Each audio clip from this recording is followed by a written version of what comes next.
Salve, salve! Band Mulher começando ao vivo nesta terça-feira. Seja muito bem-vinda e muito bem-vinda. É um prazer estar na sua companhia para a gente bater aquele papo gostoso e inteligente que você só encontra aqui. E pode ficar à vontade para mandar sua mensagem, faça sua pergunta que a gente responde ao vivo. Aproveita também para mandar uma foto sua assistindo Band Mulher. Me diz de onde você fala que eu quero te conhecer e vou colocar sua foto aqui na tela da Band, hein? Anote aí o nosso WhatsApp, é o 71999719009. Já pode deixar salvo no celular que a sua participação é muito importante pra gente. Lembrando que estamos ao vivo também na internet, no Facebook, no YouTube e no Instagram da Band Bahia. Olha, ontem a gente falou aqui no Band Mulher só sobre a situação das praias do Nordeste com o vazamento de óleo que continua atingindo o litoral, praias da Bahia. E hoje de manhã um grupo de pescadores ocupou a sede do IBAMA aqui em Salvador, no bairro de Amaralina. Vamos saber já a repercussão disso. E hoje aqui no estúdio vamos falar sobre saúde, obesidade, um problema que voltou a crescer no Brasil. De acordo com o Ministério da Saúde, o Brasil aumentou 67,8% o número de obesos. E a grande preocupação são as complicações que podem surgir com a obesidade, como casos de câncer, diabetes, hipertensão, problemas ortopédicos, entre outros. Esse é o nosso assunto aqui no estúdio. Você já pode mandar sua pergunta para o nosso WhatsApp, que eu tenho convidados aqui especialistas no assunto que vão responder para a gente. Eu converso com o Dr. Kayak Souza, médico clínico geral. Olá, tudo bem, Dr. Kayak? Seja muito bem-vindo. Obrigado, Kay. Aqui com a gente também a nutricionista Thalita Cáceres. Tudo bem, Thalita? Seja bem-vinda. Obrigada. Prazer. E também recebemos o psicólogo Jorge Ney Cordeiro. Tudo bem, Jorge? Seja muito bem-vindo. Prazer. Muito obrigada aqui pela presença de vocês para a gente falar desse assunto que, de fato, é uma questão de saúde e uma questão que atinge a todos nós, né? Que é o problema da obesidade. Como eu comecei falando, o número de obesos voltou a crescer e cresceu bastante aqui no Brasil. E eu já quero começar aqui com o Dr. Kayak explicando um pouquinho pra gente o que é a obesidade. Pois bem, como você já começou falando, né? A gente vive uma epidemia, né? De aumento de peso. A gente pode facilmente determinar a obesidade através do IMC, Índice de Massa Corporal. Então, qualquer pessoa pode fazer, inclusive em casa, pode buscar na internet facilmente. É uma formulazinha pronta, em que a pessoa coloca o peso em quilogramas e divide pela altura em metro vezes a altura em metro. Certo. É bem facilzinho. A obesidade ela é classificada a partir do IMC de 30. Ela tem subdivisões de obesidade grau 1, 2 e 3, né, que é a obesidade mórbida. Mas dessa maneira bem simplória e direta, a pessoa, através do IMC, sabe se está acima do peso ou não. Então, não é só visivelmente, a olho nu, não é só uma pessoa gorda que é uma pessoa obesa, não é isso? Tem que se ter muito cuidado com essa questão, às vezes, de estigmatizar, né, o obeso como gordinho ou o que seja. Mas, tecnicamente, a avaliação é essa, através do IMC, né? E não é só no olhômetro, só ficar olhando, né, que a gente vai determinar isso. Entendi. Thalita, responde pra mim, você que é nutricionista, por que as pessoas ficam obesas? É só porque elas comem muito? Só está relacionado à questão da alimentação? Não, a questão da alimentação é um dos principais fatores, obviamente, mas é você entender o porquê. Que a pessoa fala assim, eu como em excesso.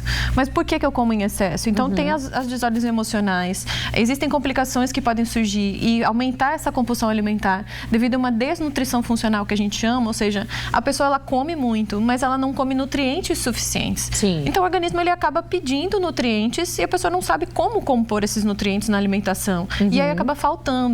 E ela acaba comendo em excesso realmente. Aí junta a parte emocional, que pesa bastante na escolha alimentar, o fato da pessoa não saber o que escolher na alimentação e pronto, ela tem um problema de alimentação, uma desordem geral. Entendi. Jorge, hoje em dia isso é muito comum, porque hoje em dia a gente não tem mais tempo para comer. A gente come qualquer coisa, a gente pega no caminho um fast food, a gente está sempre estressado, não dedica um tempo de fato para nossa alimentação, não é verdade? E sim, isso é um dos fatores determinantes para esse crescente, né, número de obesos, né? A gente tem uma forma de entender isso, que nos anos 80 era em torno de 8% de pessoas acima do peso, né? Hoje estamos aí com mais de 50%, 60% disso, né? O que mudou, né? Sim. Mudou essas facilidades, então a gente, na verdade, nosso estilo de vida, acaba né? No estilo de vida, comendo qualquer coisa, sem se preocupar com essa questão da nutricional.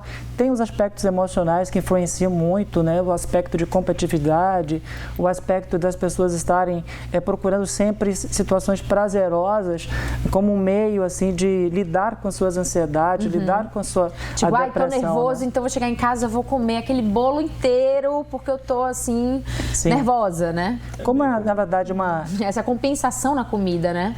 Deixa eu só interromper, já completando, que as pessoas usam isso muito como bonificação, é um bônus. Exato. Teve um dia estressante, um dia, né, de grande estresse, aí quando chega em casa é o prêmio. Então eu posso comer o que eu quero e tal, eu posso, né? De fato. Isso é muito preocupante porque as pessoas acabam, na verdade, deixando de lado o que importa, né? Que é de dar qualidade de vida, né? Para poder funcionar bem, né?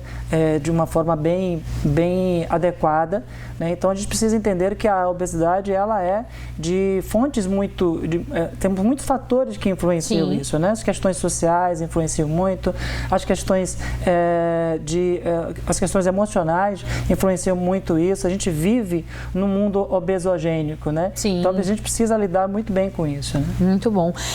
Doutor Kayaki, me fala, a obesidade é mais comum nas mulheres, nos homens, ou não há essa diferença?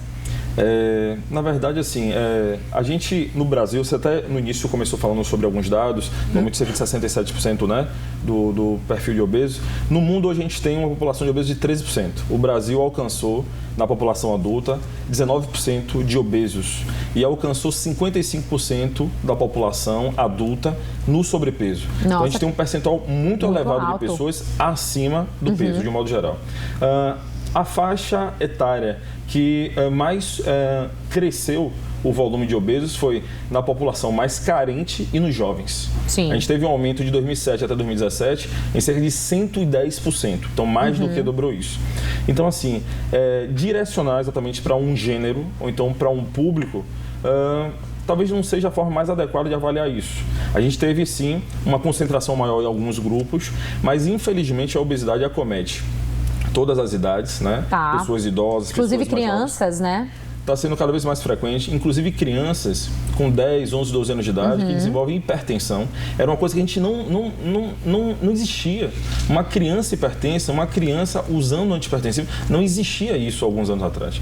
Então, a obesidade, ela acomete todas as faixas etárias, todos os grupos, sejam eles mulheres, homens, ou então grupos mais específicos. Então, assim, é uma epidemia, ela precisa ser cuidada com mais carinho, né? E é por isso que a gente está aqui falando sobre isso. Exatamente. E é por isso também que a gente está aqui com o médico clínico geral, com a nutricionista e com o psicólogo, porque é um problema que exige esse acompanhamento multiprofissional, né? Profissionais de diversas áreas atuando. E a gente vai entender um pouco mais sobre isso e também sobre as complicações, né, que podem sofrer uma pessoa obesa. Já pode mandar sua pergunta, tá? Para o nosso WhatsApp, meu celular está aqui do lado esperando a sua foto, o seu comentário, é o 71999719009. Eu vou mudar um pouco de assunto porque aconteceu aqui em Salvador o primeiro curso focado em rinoplastia com treinamento em cadáveres frescos a ser realizado no Brasil. Os cirurgiões plásticos puderam experimentar técnicas inovadoras no Instituto de Treinamento de Cadáveres da FTC. O curso foi oferecido pelo Instituto de Treinamento em Cadáveres, inaugurado em maio deste ano na Faculdade FTC. Eles têm a oportunidade de treinar no cadáver fresco, né, que preserva todas as características do ser humano, e o cirurgião consegue fazer aquela técnica da maneira mais semelhante ao paciente, ao que ele faria no paciente. Foram 2 dias de aulas teóricas e práticas com médicos renomados do país, como a professora Ana Cláudia Roxo, que é preceptora dos residentes em plástica e coordenadora da pós-graduação em Fisiocirurgia e Ciências Cirúrgicas na Universidade Estadual do Rio de Janeiro. De acordo com a médica, a rinoplastia é uma das cirurgias que mais avançam no Brasil. É um procedimento que vem aumentando muito o número de pacientes querendo fazer esse procedimento, porque os resultados têm sido muito mais estáveis, muito melhores, né? As técnicas têm evoluído mais. Durante as aulas foram apresentadas técnicas cirúrgicas inovadoras, um diferencial para a área médica e uma oportunidade de atualização de procedimentos. Esse é o primeiro curso, né, de onde a gente sabe, de rinoplastia com cadáver leve, um cadáver fresco, né, para se treinar e se aprimorar. Está começando agora a aula prática com a manipulação em um cadáver fresco. Com isso, os médicos cirurgiões conseguem simular de modo muito semelhante como se estivessem fazendo uma cirurgia em uma pessoa viva. 24 cirurgiões plásticos e residentes da Bahia e de outros estados fizeram o curso para conhecer as novas técnicas. A ideia do curso é justamente poder aprimorar as táticas cirúrgicas num ambiente seguro, que a gente possa treinar e tornar mais eficiente a nossa tática cirúrgica e a gente consiga exportar isso do curso para a nossa vida profissional fora daqui. O ITC foi o primeiro centro do Brasil a trabalhar com cadáveres frescos. O material é armazenado em uma sala especial e cuidado por uma anatomista. Por ser um centro inovador, os cursos do Instituto têm sido muito procurados. A quantidade de cursos ela é enorme, né? Justamente por isso, porque é uma oportunidade dos cirurgiões, dos médicos e dentistas virem aqui para fazer um treinamento num cadáver fresco, que ele preserva todas as características ali do ser humano. Sem sombra de dúvidas, ele vai funcionar para fazer com que haja uma alavancagem aí na questão da formação do médico e dos especialistas.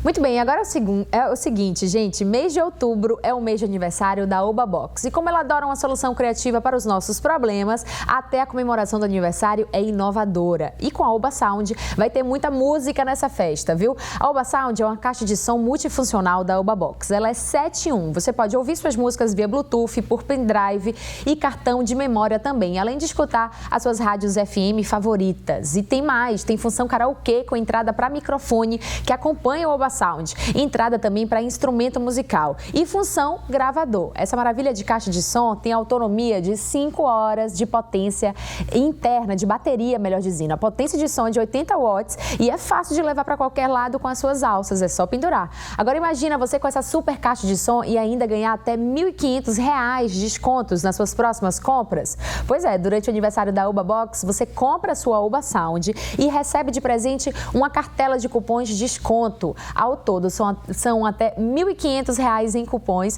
que você pode usar ou presentear aí um amigo ou um parente. O regulamento você confere no site obabox.com.br.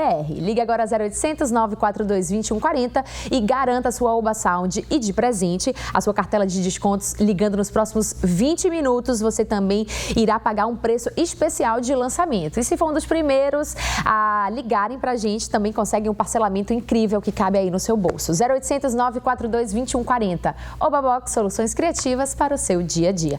A gente vai para um rápido intervalo, aproveita para mandar a sua mensagem que a gente volta já já, não sai daí. Band Mulher está de volta e olha só, dia 22 de outubro, hoje, é o Dia Internacional de Atenção à Gagueira. A data foi criada para conscientizar e informar sobre esse distúrbio da fala. É sobre isso que eu converso agora com a fonoaudióloga Carmen Fernandes, que está aqui comigo. Tudo bem, Carmen? Seja muito bem-vinda. Tudo bem, Pamela. Boa tarde. Muito obrigada por essa oportunidade de falar um pouco sobre o tema. Pois é, fala pra gente o que causa a gagueira? É uma questão genética? Então, muito se discute a respeito disso. Os estudos atualmente estão indicando que é uma questão genética, neuroquímica. Existem substâncias no nosso organismo, no cérebro mais propriamente, e que eles interferem na velocidade da fala, interferem no controle da fala. É comum aparecer em certo tempo de vida, na infância ou na adolescência, ou pode aparecer a qualquer momento? Uma pessoa que fala que não tem nenhum problema, ela pode virar gaga, por exemplo? Eu vou falar um pouquinho das características dela e aí eu vou chegar aí. Então, a gagueira ela pode se caracterizar por interrupções. Eu posso agora falar um pouco assim, é uma disfluência. A pessoa se apoia, então, numa palavra em que ela ganha um tempo para poder dar continuidade ao discurso. Certo. E ela pode ocorrer pelos bloqueios. Sim, ficar naquela... Ficar um pouco na repetição de alguma palavra ou de alguma sílaba, né? Então... Você me perguntou sobre... Se for uma pessoa, por exemplo, que não tem nenhum problema na fala, se ela pode... Em que momento ela pode ocorrer? Desenvolver uma gagueira. Muitas pessoas perguntam, por exemplo, a respeito da gagueira na infância, né? Ela pode ocorrer com uma certa frequência, uma disfluência, até uns 3, 5, 6 anos de idade, é muito comum. É para ser observado, ela pode ocorrer até começando aos 2 anos de idade, é para ser observado. Sim. Se ela vai durar mais de 6 meses, se é muito frequente, se é todos os dias, o dia todo. Se isso ocorrer, é preciso encaminhamento para um fonoaudiólogo para saber o que está acontecendo. Certo. Ela pode ocorrer na adolescência, ela pode ocorrer na fase adulta. Geralmente, a gagueira infantil, a gagueira do desenvolvimento, se não tratada, ela se torna crônica. Certo. Agora, tem a gagueira nervosa também, né? A pessoa que é colocada numa situação que ela se veja nervosa e começa a gaguejar. Imagina eu apresentando aqui e de repente começa a gaguejar. Pode acontecer? O que se sabe é o seguinte, que a base realmente hoje, a gente vê nos estudos que ela está no aspecto neuroquímico. O aspecto emocional, ele é um agravante. Sim. Ele é, claro que todos nós podemos gaguejar. Eu poderia agora estar aqui... Gaguejando. Não é? É uma coisa natural. Você pode ir num dentista, está muito aflito e lá você está com dor de dente e para você falar do que está acontecendo, você pode gaguejar. Na escola pode ocorrer, que é um cuidado que tem que ter muito em relação à escola, não é? Como lidar. A grande questão que se faz nessas campanhas é o lidar com a questão da gagueira. Então, às vezes tem aquele silêncio conspirador, né? Em que ninguém fala sobre o assunto e aquilo é mais angustiante possivelmente para a pessoa do que poder falar mais abertamente. Precisa tratar com normalidade e conversar com essa pessoa e respeitar esta pessoa, né? Para a gente encerrar, a gagueira tem cura? É algo que não se pode dizer do 100%. Tá. O que se sabe é que eu tenho o tratamento pode melhorar muito, pode minimizar muito, pode até ter uma remissão. Maravilha.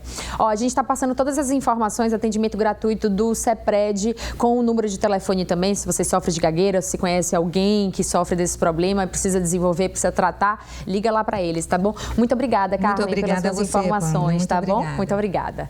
Agora, olha só, os pesquisadores da Universidade Federal da Bahia descobriram uma forma para transformar o petróleo recolhido das praias em carvão. Hoje, novas manchas apareceram nas praias do Nordeste. Aqui em Salvador, pesquisadores do Instituto de Química da Universidade Federal da Bahia descobriram um método de transformar o óleo recolhido nas praias neste carvão. O material vai ser avaliado para possível uso na construção civil. A gente já trabalha com degradação da matéria orgânica que tem resíduos de alimentos crus e processados e casca de coco. Então, se degrada a matéria orgânica desses resíduos, por que não degradar o petróleo? E a gente conseguiu, com muito sucesso, esse processo de degradação do petróleo. Uma das principais linhas de investigação para o desastre ambiental aponta para navios fantasmas de contrabando de petróleo. A Marinha e a Polícia Federal já acionaram 2 empresas dos Emirados Árabes e da Libéria que compraram barris da Shell encontrados no mar. A Justiça deu prazo de 15 dias para que o Ministério Público Federal esclareça quais outras ações o governo pode tomar em relação ao avanço das manchas pelo litoral. Na semana passada, o órgão pediu que a Justiça obrigasse a União a acionar o Plano Nacional de Combate a Vazamentos no Mar. A gente está trabalhando conforme a situação aparece para dar uma resposta efetiva e cada vez investindo mais nisso. Por isso os 8.000 EPIs, para que a gente consiga capacitar, por isso o Exército vai entrar, por isso a Defesa Civil está trabalhando aqui para articular com as Defesas Civis estaduais e municipais para ter uma resposta efetiva. Se não podemos prever, vamos resolver a consequência. Há mais o que fazer além da limpeza manual e é possível utilizar a proteção para evitar nova contaminação e qual tipo técnico de proteção é possível, já que o óleo vem submerso e naquela condição específica resolve ou não resolve o problema. Então, essas perguntas a equipe técnica vai responder e nós estamos incorporando uma pessoa do INEMA para acompanhar todas as discussões técnicas. Foi convidado e nós aceitamos de pronto para que ela possa acompanhar os detalhes e alinhar a comunicação entre nós. Pesquisadores da agência americana NOAA, que atua em conjunto com a NASA, trabalham com o governo brasileiro para tentar identificar a origem do despejo do óleo venezuelano. As equipes querem criar um mapa do ponto do derramamento a partir de boias que mandam dados de pressão atmosférica, temperatura e localização em tempo real para satélites.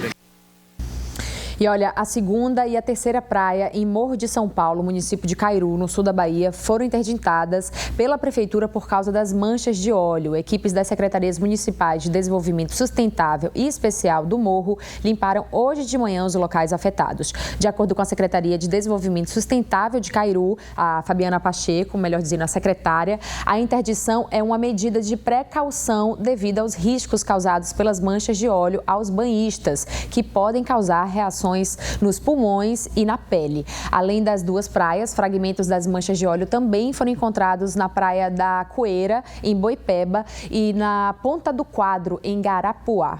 Uma situação muito triste. E em protesto contra o vazamento de óleo, cerca de 300 pescadores e pescadoras baianos invadiram a sede do Instituto Brasileiro de Recursos Naturais e Renováveis, o IBAMA, no bairro de Amaralina, aqui em Salvador. A Larissa Meira esteve no local e traz mais informações.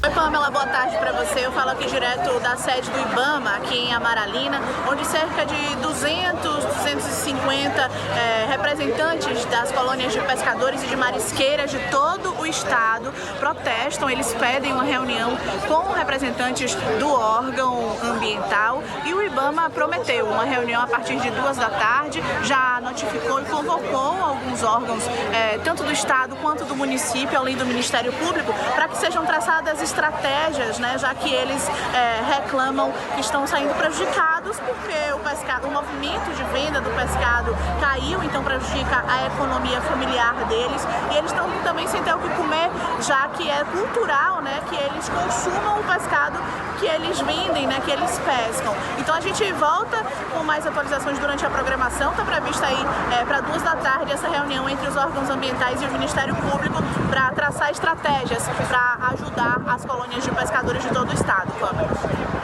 Obrigada, Larissa. É muito importante que todos os setores se movimentem, né? E, de alguma forma, pressionem também as instituições responsáveis por atitudes concretas. A gente precisa agir para já. Não dá para esperar uma semana para receber ajuda, para começar a fazer a limpeza nas praias. Não. A gente precisa para já dessa ajuda que tem que vir do governo do estado, do município e também do governo federal, né? Então, a gente precisa aí, de fato, entender como é que funciona essa situação. A gente vai para mais um rápido intervalo, mas antes, a UNEF tem um recado pra gente. Band Mulher volta já já, a gente está falando de obesidade hoje. Não sai daí, que é um instante só.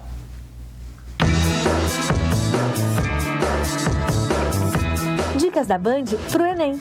Sabe quando você estuda e acaba derrapando na prova por ela ser muito longa?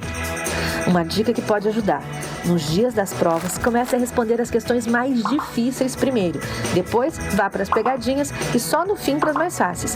Dessa forma, você vai ficar muito mais tranquilo.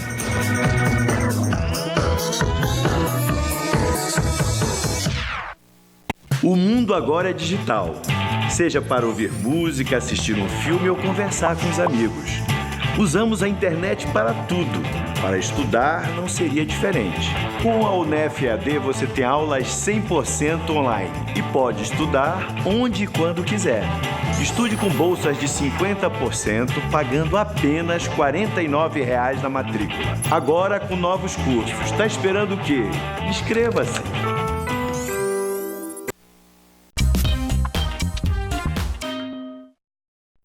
Band Mulher está de volta. Hoje a gente está falando sobre obesidade aqui no estúdio. Eu queria saber do Dr. Caiá, que a gente veio falando um pouco, explicando o que é obesidade, as suas complicações. Queria focar um pouco mais nisso, né? Quais são as doenças que podem surgir a partir da obesidade?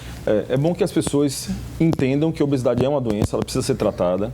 A obesidade, ela diminui a expectativa de vida em média em 10 anos. Não? É um valor assim alarmante. Sim. Né? E normalmente junto com ela vem algumas outras patologias, aumenta muito o risco de alguns tipos de doenças. Então, mais frequentemente cânceres, hipertensão, diabetes, né? Infiltrado de gordura no fio, que é uma coisa bem habitual hoje em dia. Então, ela consegue trazer junto com ela um monte de outras coisas importantes. Então, assim, a questão da obesidade, ela precisa ser cuidada, tratada. A população precisa estar ciente dessa necessidade.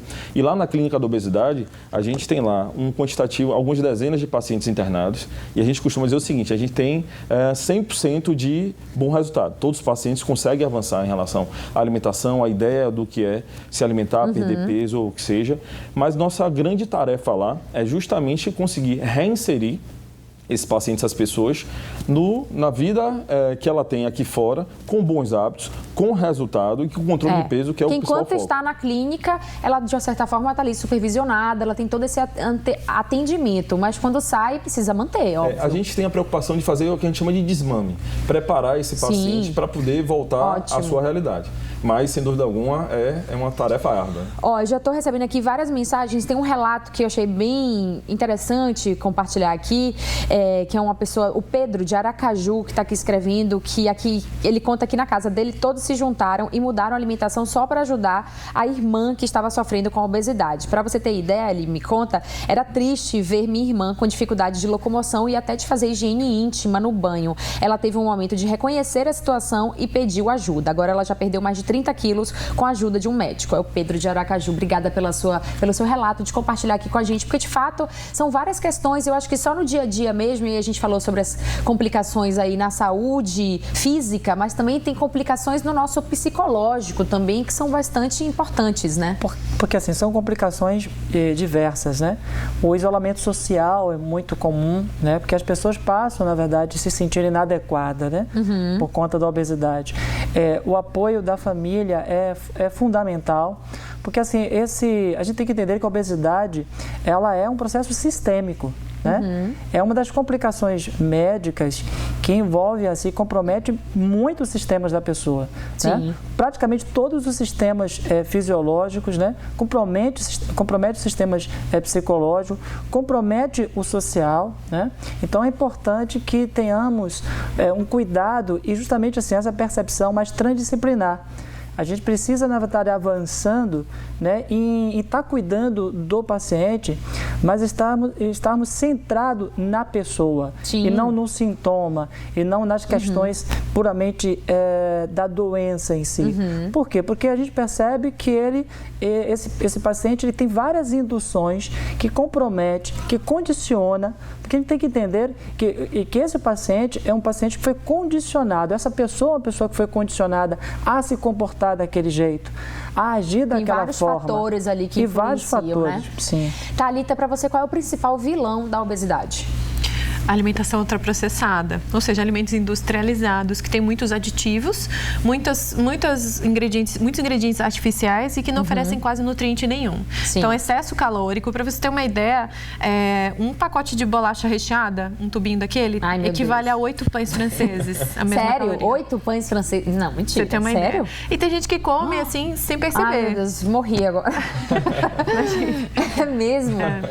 E isso... É que a gente não tem conhecimento mesmo do que a gente ingere, né? A gente não tem essa noção mesmo. A gente não foi educado para entender o que é que a gente está consumindo, né? De onde vem aquele alimento, como é que ele foi feito, como é que ele foi preparado.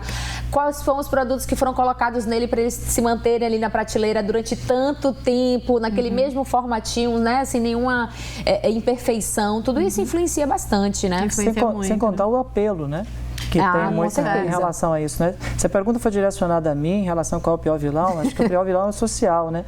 É de como as pessoas lidam com tudo isso, né? Isso é fundamental entender, né? Com certeza. Existe um estímulo muito grande para o consumo desses alimentos ultraprocessados que a gente fala desde a infância, né? Desde a infância. E isso você não vê o mesmo estímulo para um alimento natural. Você não vê uma propaganda de brócolis na televisão, né? É muito difícil alguém falar, né? Que é muito comum a gente ver o público infantil já sendo influenciado desde a pequena idade, já com os personagens infantis, enfim, nos alimentos, e a escolha alimentar, ela vem influenciada muito pelo contexto que a pessoa vive, principalmente, a escolha familiar, o hábito de família que já vem de muito longa data, e isso faz com que a pessoa realmente ela não saiba o que comer. É comum o paciente chegar no consultório do nutricionista e falar assim, o que eu tenho que comer? O que eu preciso comer? E a nutricionista, o papel dela é justamente guiar esse paciente para que ele passe a fazer as escolhas com mais autonomia, entendendo sobre si mesmo, sobre como seu corpo funciona. Às vezes aquela dor de cabeça que a pessoa tem todos os dias, ela nem imagina que pode ser um aditivo alimentar que está fazendo aquilo todos os dias acontecer. É verdade. Então, se conhecer, ouvir o corpo falando, o que o corpo está pedindo, isso é muito importante também.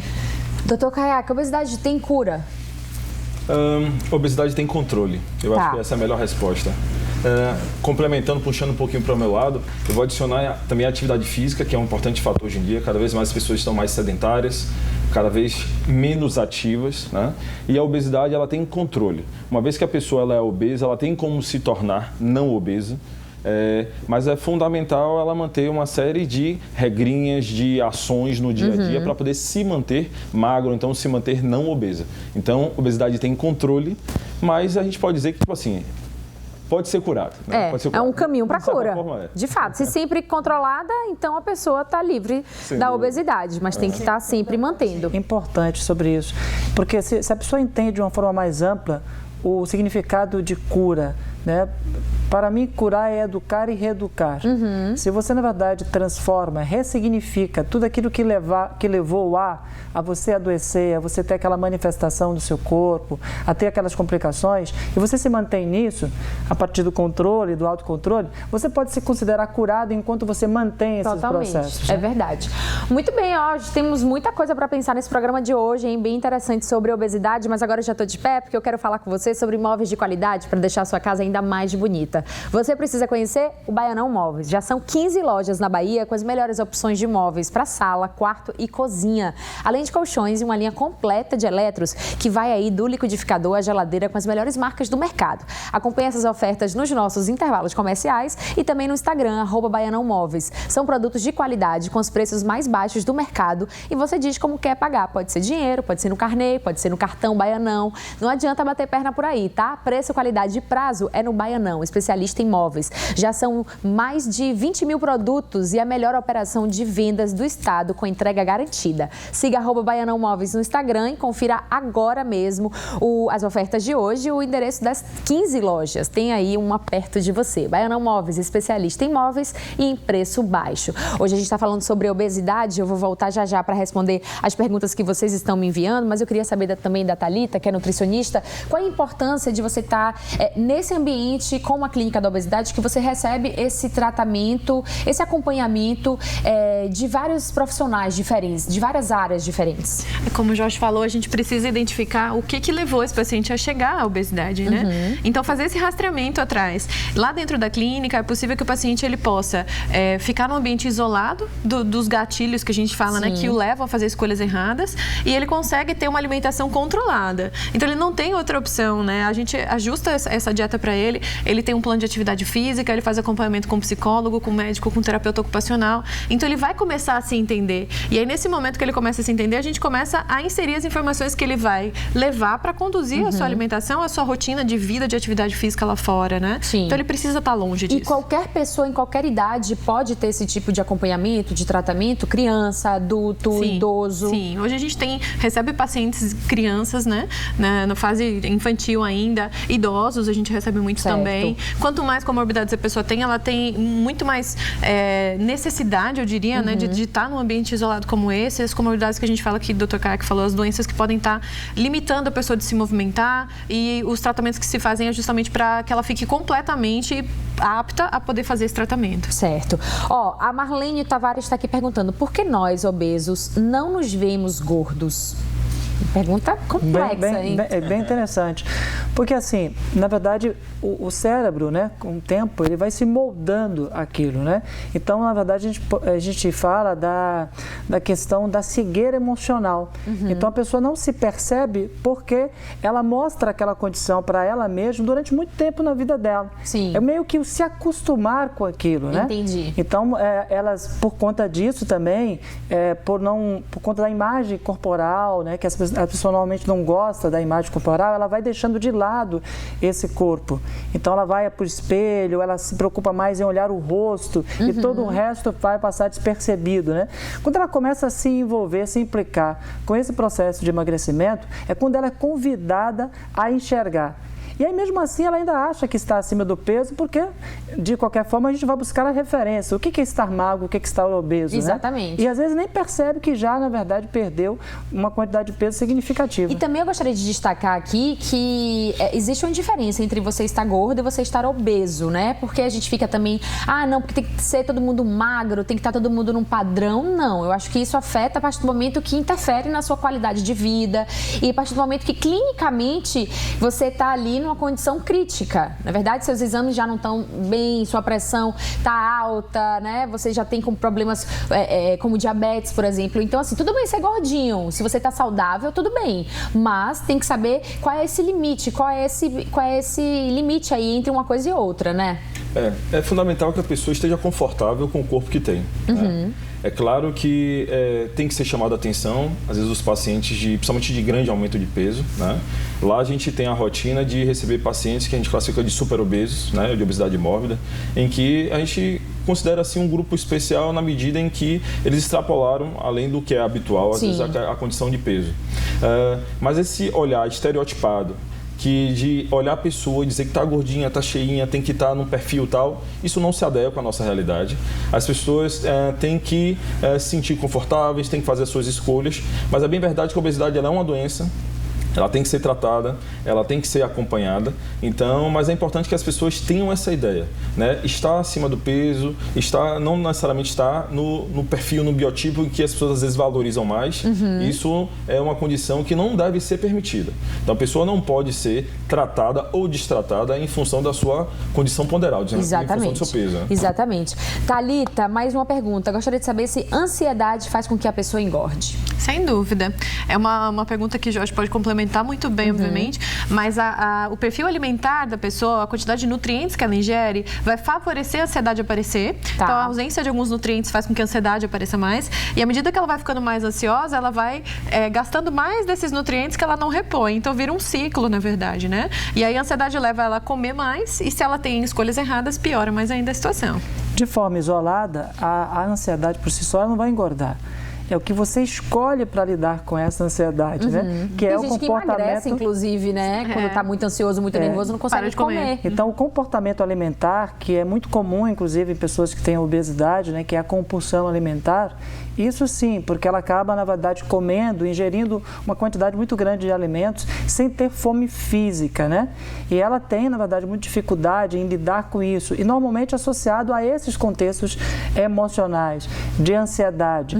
Porque, de uma forma ou de outra, as pessoas, o que movimenta, né, as pessoas é a busca pelo prazer, né? Sim. E simplesmente fugir da dor. E normalmente está buscando lidar com a dor de forma muito imediatista, sem perceber que as consequências podem ser avassaladoras, né? Bom, doutor, eu queria saber qual é o momento que a gente deve perceber que precisa entrar em tratamento, né? Que precisa passar a se cuidar, porque muitas vezes, como a gente recebeu a pergunta, né? Que às vezes o obeso não se vê gordo e se adapta, assim, vai mantendo, se acostumando. Qual é o momento que você acha crucial? Fala assim, não, agora eu preciso de tratamento. Eu acho que o momento que a pessoa tem que ficar mais atenta a isso é quando ela começa a entender que está tendo uma baixa da qualidade de vida. Então, essa condição de obeso ou de aumento de peso começa a interferir na saída com o filho para poder brincar no parque no final de semana, não consegue mais acompanhar. Se de repente não consegue mais praticar algumas atividades físicas, alguns tipos de esportes, né? Se ela às vezes busca, às vezes não mais frequentar alguns ambientes, às vezes até receando a avaliação de algumas pessoas em relação à sua condição de peso. Então, quando ela começa a perceber que aquela condição física dela começa a aparecer outras patologias, outras doenças associadas, e começa a perceber que ela abdica de viver ou de ter uma qualidade adequada de vida em função daquela condição física momentânea, então eu acho que está mais do que na hora da pessoa realmente procurar ajuda profissional, procurar uma orientação adequada para poder começar a cuidar um pouquinho disso. E a Zete está aqui perguntando qual o critério para entrar na clínica, Thalita? A gente tem como critério básico IMC acima de 40, aquele cálculo que o Dr. Kac falou, dividir o seu peso pela altura e pela altura de novo, então você chega nesse resultado. Acima de 40 e normalmente com algumas doenças associadas, isso também é um critério, mas não necessariamente, né? É uma avaliação médica que é feita. E o paciente que normalmente não tem indicação para fazer cirurgia bariátrica por alguma condição física, psicológica, ele também tem indicação para entrar na clínica. Muito bem, gente. Nosso programa está chegando ao final. Queria agradecer aqui. Foi super esclarecedor. Tirei várias dúvidas sobre a obesidade. Muito obrigada pela presença aqui no programa de hoje. Antes da gente encerrar, eu tenho um recado. A Fundação Gregório de Matos lança hoje, às 7 horas da noite, a coleção do selo literário João Baldo Ribeiro, ano 2, que reúne 8 livros assinados por autores baianos, vencedores do prêmio literário homônimo. O evento acontece na nova sede da Fundação, localizada na Rua do Couro, na Barroquinha. A coleção reúne livros nas categorias livre, romance e poesia, crônica infantil e dramaturgia. De acordo com a organização, o prêmio vai muito além da publicação de livros, visa abertura de caminhos, de oportunidade, de afirmação de talentos e carreiras.